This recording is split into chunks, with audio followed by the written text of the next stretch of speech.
ಬಾಂಗ್ಲಾದಲ್ಲಿ ಹಿಂದೂಗಳಿಗೆ ಸುರಕ್ಷಿತ ಅಲ್ಲ, ಮತ್ತಷ್ಟು ದೌರ್ಜನ್ಯ ಆಗ್ತದೆ.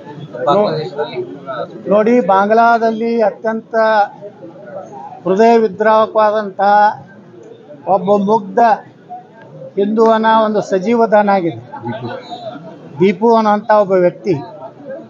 ಇದು ನೋಡಿಬಿಟ್ರೆ ಈ ದೇಶದಲ್ಲಿರುವಂತಹ ಅಕ್ರಮ ವಲಸಿಗಾರರು ಏನಿದ್ದಾರೆ, ಬಾಂಗ್ಲಾದೇಶದಿಂದ ಬಂದಂಥ ವಲಸಿಗಾರರಿರ್ಬೋದು, ರೋಹಿಂಗ್ಯಾಗಳು, ಇವರೆಲ್ಲರೂ ಒಂದಿಲ್ಲ ಒಂದು ದಿವಸ ನಮ್ಮ ದೇಶಕ್ಕೆ ಅಪಾಯಕಾರಿ. ಆದಷ್ಟು ಬೇಗನೆ ರಾಜ್ಯ ಸರ್ಕಾರ ಕೇವಲ ಮತದ ಸಲುವಾಗಿ ಕಾಂಗ್ರೆಸ್ಸು ಮತ್ತು ಮುಸ್ಲಿಂ ಪರ ಇರುವಂತಹ ಓಟ್ಗಳ ಸಲುವಾಗಿ ದೇಶದಲ್ಲಿ ನುಸುಳುಕೋರನ್ನು ಬಿಟ್ಟಿದ್ದರ ಪರಿಣಾಮವಾಗಿ ಇವತ್ತು ಅವರು ಒಳಗೆ ಸೇರಿದ್ದಾರೆ.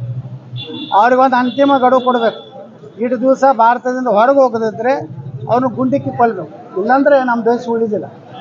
ನಾವು ಈಗ ಶಾಂತಿ ಮಾತ್ರ ನಡೆಯೋದಿಲ್ಲ, ಅವನ ಗುಂಡಿಕ್ಕಿ ಕೊಲ್ಲಕ್ಕೆ ಪ್ರಾರಂಭ ಮಾಡಿದ್ರೆ ಗುರ್ತಾಗ್ತದೆ ಜಗತ್ತಿಗೆ. ನಾವು ಸಹ ನಮಗೆ ಏನಾದರೂ ಸುಟ್ಟರೆ ನಾವು ನಿಮ್ಮನ್ನು ಸುಡ್ತೀವಿ ಅನ್ನೋಂಥ ಸಂದೇಶ ಹೋಗಲೇಬೇಕು. ಇಲ್ಲಾಂದರೆ ಇವತ್ತೇನು ಬಾಂಗ್ಲಾದೇಶದಲ್ಲಿರುವಂಥ ಹಿಂದೂಗಳು ಬಹಳ ಅತಂತ್ರ ಸ್ಥಿತಿಯಲ್ಲಿದ್ದಾರೆ, ಭಾಳ ಭಯದ ವಾತಾವರಣದಲ್ಲಿದ್ದಾರೆ. ಅದಕ್ಕೆ ಇಲ್ಲಿಂದ ಬಾಂಗ್ಲಾದೇಶಿಯರನ್ನ ರೋಹಿಂಗ್ಯಾಗಳನ್ನು ಒದ್ದು ಹೊರಗೆ ಹಾಕಬೇಕು, ಅವ್ರಿಗೆ ಬೆಂಬಲ ಕೊಡುವಂಥವ್ರನ್ನ ಒದ್ದು ಹೊರಗೆ ಹಾಕ್ಬೇಕು. ಅವ್ರ ಜೊತೆ ಅವರು ಹೋಗಲಿ ಕಳ್ಸೋಳಿ ಮಕ್ಕಳು. ಅಲ್ಲಿರುವಂಥ ಹಿಂದೂಗಳನ್ನು ಭಾರತಕ್ಕೆ ತೊಗೊಂಡು ಬರಬೇಕು, ಅವ್ರಿಗೆ ಮತದಾನ ಹಾಕಿಕೊಡ್ಬೇಕು, ಅವ್ರಿಗೆ ಎಲ್ಲ ರೀತಿಯ ಸೌಲಭ್ಯ ಕೊಟ್ಟು ಹಿಂದೂಗಳ ರಕ್ಷಣೆ ಮಾಡೋದು ಕೇಂದ್ರ ಸರ್ಕಾರ ಈಗಾಗಲೇ ಮಾಡ್ತಾಯಿದೆ. SIR ಏನು ತೊಗೊಂಡು ಬಂದಾರೆ, ಅದರ ಮೂಲಕ ತಮಿಳುನಾಡಿನಲ್ಲಿ ಸುಮಾರು 1 ಕೋಟಿ ಸಮೀಪ ಬಾಂಗ್ಲಾದೇಶಿಯರು ಏನು ನಕಲಿ ಮತದಾರರು ಸಿಕ್ಕಿದ್ದಾರೆ. ಪಶ್ಚಿಮ ಬಂಗಾಳದಲ್ಲಿ ಸುಮಾರು 50 ಲಕ್ಷ ಸಿಕ್ಕಿದ್ದಾರೆ. ಬಿಹಾರದ ಚುನಾವಣೆಯಲ್ಲಿ ಸಹ SIR ಆಗಿದ್ದರಿಂದ ನಾವು ಒತ್ತಾಯ ಮಾಡ್ತೀನಿ ಕೇಂದ್ರ ಸರ್ಕಾರಕ್ಕೆ, ಕರ್ನಾಟಕದಲ್ಲಿಯೂ ಇವತ್ತು SIR ಬರಬೇಕು. ವಿಜಯಪುರ ನಗರ ವಿಧಾನಸಭೆಯಲ್ಲಿ ಸುಮಾರು 20,000 ನಕಲಿ ಮತದಾರರಿದ್ದಾರೆ. ಒಂದೇ ಹೆಸರಿನ 4 ಮತದಾರರಿದ್ದಾರೆ. ನಮ್ಮಲ್ಲಿ ಪ್ರೂಫ್ ಐತಿ, ನಾವು ಸುಮ್ಮನೆ ಮಾತಾಡೋದಿಲ್ಲ. ಮನೆ ಜಿಲ್ಲಾಧಿಕಾರಿಗಳು ಕೊಟ್ಟಿದ್ದೀವಿ. ಸುಮಾರು 19,500 ನಕಲಿ ಮತದಾರರು ವಿಜಯಪುರ ನಗರದ ಒಂದರಲ್ಲೇ ಇದ್ದಾರೆ.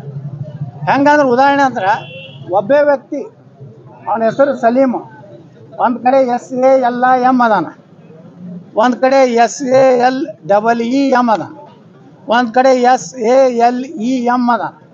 ಅಂದ್ರೆ ಒಬ್ಬನೇ 3-4 ಕಡೆ ಮತದಾರ ಇರುವಂಥ ನಮಗೂ ಸಿಕ್ಕಿದೆ. ನಾವು ಜಿಲ್ಲಾಧಿಕಾರಿಗಳಿಗೆ ಪೂರ್ತಿ ಅವ್ರ ಹೆಸರು, ಅವ್ರ ಫೋಟೋ, ಆ 4-3 ಮತದಾರ ಏನು ಇದು ಐತಲ್ಲ, ಅದರಲ್ಲಿ ನಮ್ಮ ಫೋಟೋ ಒಂದೇ ಇದೆ, ಅದು ತಳಗೆ ಹೆಸರು ಅಷ್ಟೇ ತಿಳಿದಿದೆ. ಇಂಥ ನಕಲಿ ಮತದಾನ ಮಾಡಿ ಕಾಂಗ್ರೆಸ್ ಕರ್ನಾಟಕದಲ್ಲಿ 136 ಸೀಟ್ ಗೆಲ್ಲಕ್ಕಾಗಿದೆ. ಅದಕ್ಕೆ ನಾನು ಕೇಂದ್ರ ಸರ್ಕಾರ ಒತ್ತಾಯ ಮಾಡ್ತೀನಿ. ಈಗಾಗಲೇ ಸುಪ್ರೀಂ ಕೋರ್ಟ್ ಹೇಳಿದೆ, ಇನ್ನು ಮ್ಯಾಗೆ ಯಾವುದೇ ರೀತಿಯ SIR ವಿರುದ್ಧ ಮೇಲ್ಮನವಿಯನ್ನು ಅಥವಾ ಯಾವುದೇ ಅರ್ಜಿಯನ್ನು ಸುಪ್ರೀಂ ಕೋರ್ಟ್ ಇವತ್ತು ತಗೋದಿಲ್ಲ ಅಂತ ಈಗಾಗಲೇ ಹೇಳಿದ್ರಿಂದ ನಾನು ಸುಪ್ರೀಂ ಕೋರ್ಟಿಗೂ ಧನ್ಯವಾದ ಸಲ್ಲಿಸ್ತಾ ಇದ್ದೀನಿ. ಮುಖ್ಯ ನ್ಯಾಯಾಧೀಶರಿಗೆ, ಗೌರವಾನ್ವಿತ ಮುಖ್ಯ ನ್ಯಾಯಾಧೀಶರಿಗೆ. ಇಂಥ ದೇಶದ್ರೋಹಿಗಳು ಆ ಹಿಂದೂ ಸಮಾಜಕ್ಕೆ ಹುಟ್ಟಿರ್ತಾರೆ, ಆದರೆ ಹಿಂದೂಗಳ ಮತ್ತು ಭಾರತ ವಿರುದ್ಧ ಮಾತಾಡುವಂಥ ಹಲಕ ನನ್ನ ಮಕ್ಕಳಿಗೂ ಸಹ ಸರಿಯಾಗಿ ಬುದ್ಧಿ ಕಲಿಸ್ಬೇಕಂತ ನಾನು